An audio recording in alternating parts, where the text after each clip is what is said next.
कोई इंडस्ट्रियलिस्ट बिहार नहीं आया है और नहीं आएगा। जहां पे नेता लोग पैसा मांगेंगे वहां पे कोई इंडस्ट्रियलिस्ट कभी नहीं आएगा और बिहार कभी नहीं बदलेगा। एक ही पार्टी बिहार को बदल सकती है और वो पार्टी आज आपके सामने खड़ी है। यही सच है, यही काम की बात है। और आप लोग सब पढ़े लिखे नजर आते हैं। हमारे बारे में हमारी डिग्री देख के लोगों को बस इतना ही लगता है कि इनकी बस एक ही खूबी है कि ये पढ़े लिखे हैं। तो आजकल सभी पार्टी के लोग अपने आप को पढ़ा लिखा कहने लगे। अब जाहिर सी बात है कि लालू जी के बेटे तो वो भी नहीं कह सकते, लेकिन बाकी लोग कहने लगे। अंग्रेजी आने का मतलब पढ़ा लिखा होना नहीं होता है।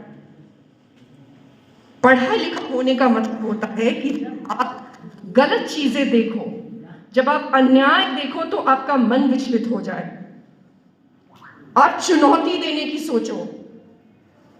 और यहां पे तो सिर्फ पार्टियां ऐसी हैं, गपबाजी वाली पार्टी है। तो काम की बात तो हमने अभी की, अब गपबाजी वाली बात भी तो करनी पड़ेगी, क्योंकि कुछ लोगों को सिर्फ गपबाजी समझ में आती है। शेर की बड़ी चर्चा होती है बिहार में, आप सब जानते होंगे। सभी पार्टी में कोई ना कोई शेर है, सभी पार्टी में शेर है। हम जब इन पोस्टरों पे देखते हैं तो लिखा रहता है शेरे बिहार फलाना बाबू, शेरे बिहार ढिमकाना बाबू।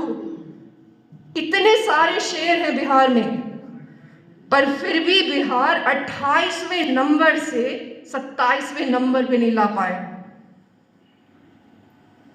ये सब तो डेटा है, इसको तो गपबाजी करके दबाया नहीं जा सकता। हम देश में सबसे पीछे हैं। गाना गाते रहने से क्या होगा कि हमारे पास ये महान व्यक्ति थे, वो महान व्यक्ति थे, हम कभी चंद्रगुप्त अशोक की धरती हुआ करते थे। आप लोगों ने तो उनकी नाक कटा दी। ये जो दो लोग हैं जो पिछले 30 वर्षों से बिहार में बैठे हैं, इन लोगों ने तो उनकी नाक कटा दी। तो ये जितने पिछले लोग हैं, हम आए यहाँ पे, बहुत सारे लोगों को मालूम होगा कि हमने अखबार में एक ऐड दिया था। नए लोगों तक पहुंचना था, नए सिरे से चीजों को शुरू करना था, तो हमने एक ऐड दिया था। उस पर बड़ी चर्चा हुई कि ऐड देके आए हैं, जबकि हमारे जैसा ईमानदार आदमी एक ऐड भी नहीं दे सकता। और इनके जैसे भ्रष्ट लोग, नए पुराने भ्रष्ट लोग हर जगह पैसे को बहा रहे हैं, हर जगह पैसे को बहा रहे हैं, लेकिन पूछने वाला कोई नहीं है। वही पूछने के लिए आए हैं हम, वही पूछने के लिए, वही हिसाब मांगने के लिए आई है ये पार्टी, और मांगेगी, मांगती आई है और आगे भी मांगेगी। हम क्या करें? हमने तो यही सुना था, हमने यही सुना था कि जब शेर जाते हैं तब दहाड़ के जाते हैं। तो इसीलिए हमने वो ऐड दिया था। लेकिन ये जो बाकी खुद को शेर कहने वाले लोग हैं, अभी हम आ रहे थे तो रास्ते में एक बस आ रही थी, उस बस पे लिखा था फॉर्च्यूनर। अब बस पे फॉर्च्यूनर लिखने से बस फॉर्च्यूनर तो नहीं हो जाएगा। ये जो खुद को शेर कहने वाले लोग हैं, ये कैसे आते हैं? इनके बारे में तो पता ही है सबको। लालू जी शेर, नीतीश जी शेर। जब बाहर में बिहारियों को पकड़ के मारा जाता है, दूसरे पार्टी के बाहर के जो नेता हैं वो बिहारियों के बारे में अजूल फजूल बोलते हैं, तब इनकी घिकी बन जाती है, तब इन शेरों के मुंह से दहाड़ नहीं निकलती। और आजकल नए भी लोग आए हैं, वो भी खुद को शेर कहते हैं। पहले कैसे क्या करते हैं?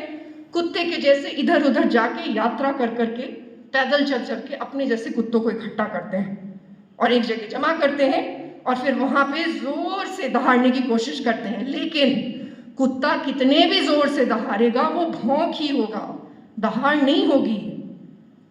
बिहार दहाड़ने के लिए जाना जाता रहा है।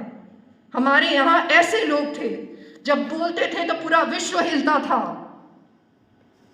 अशोक जी को जाति सूचक बना देने से बात खत्म नहीं हो जाती, पहले अशोक जैसा बनना पड़ेगा। कोई भी पाटलिपुत्र को आज तक हरा नहीं पाया, ये तो सब जानते होंगे। और आज हम देश में सबसे पीछे हैं, हंसी का पात्र बन गए हैं। और मैं बिल्कुल दिल से ये बात कह रही हूं कि उसके कारण हम लोग नहीं हैं, उसके कारण लालू जी और नीतीश जी हैं। यही सच है, उन्हीं की वजह से हमारी हंसी उड़ती है, और उनसे छुटकारा पाना ही बदलाव होगा। नए नए दलालों को ले आना, उन्हीं के पुराने तरीके वाली राजनीति करने वाले लोगों को ले आना, उससे बदलाव नहीं होगा। बाकी सारी बातें आप लोग जानते हैं। शिक्षा भी एक जुमला है। किसी भी आदमी को देख लीजिए, उसको सरकार की गलतियां निकालनी होंगी तो दो चीजें बोलता है कि यहाँ पे शिक्षा की हालत बहुत ही चौपट है, यहाँ पे स्वास्थ्य की हालत बहुत ही चौपट है। ये तो सबको पता है, लेकिन उस पर गंभीर बातें कब होंगी? कैसे बदलेंगी शिक्षा की हालत, कैसे बदलेगी स्वास्थ्य की हालत? वो बदलने के लिए एक प्लान की जरूरत है, उस प्लान पर काम करने की जरूरत है। गपबाजी से बिहार नहीं बदलेगा, और वो गंभीर बात करने के लिए आई है द प्लूरल्स पार्टी।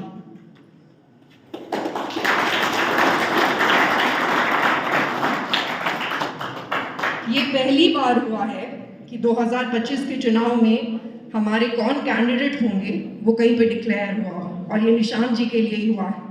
इससे पहले अभी तक किसी के बारे में ये नहीं डिक्लेयर किया गया है कि ये यहाँ से कैंडिडेट होंगे, प्रत्याशी होंगे। लेकिन इससे उन पे बहुत ज़्यादा जिम्मेदारी भी आ गई है। नेता बनना यहाँ पे मजाक है, वो मजाक नहीं बनना है। नेता बनना बहुत जिम्मेदारी का काम होता है। जैसे कि घर में जो पिता होते हैं उनके ऊपर एक जिम्मेदारी होती है, वैसे ही नेता के ऊपर एक जिम्मेदारी होती है। और हमारी उनसे ये आशा है कि वो आप लोगों के सुख में आपके साथ हो या ना हो, आपके दुख में हमेशा आपके साथ रहेंगे।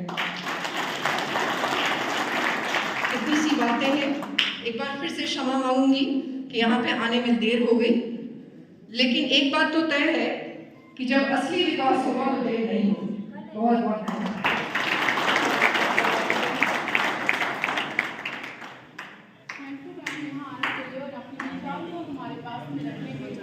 और थैंक यू ये नवादा वासियों।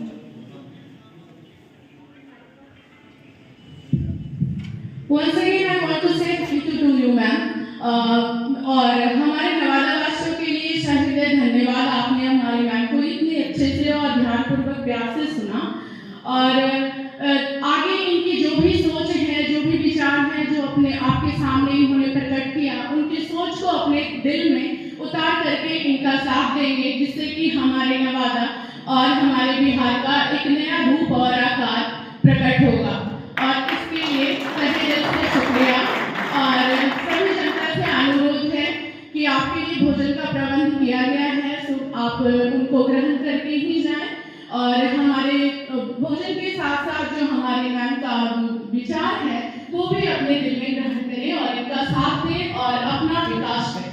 Thank you, thank you.